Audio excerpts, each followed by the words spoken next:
Артисты российского кино поздравили якутских детей со Светлой Седмицей. Накануне в столице открылся кинофестиваль «В кругу семьи». Он проходит в рамках 14-го республиканского пасхального фестиваля «Золотые купола». В течение 2 дней детям и их родителям покажут фильмы лауреаты международного фестиваля «В кругу семьи».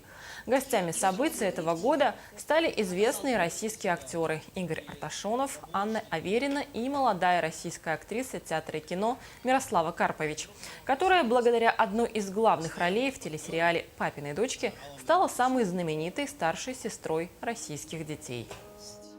Хочется путем такого живого общения, такого небольшого шанса, который нам предоставили организаторы данного фестиваля, вживую пожелать ребятам, конечно, максимально стараться избегать неприятностей и быть послушными.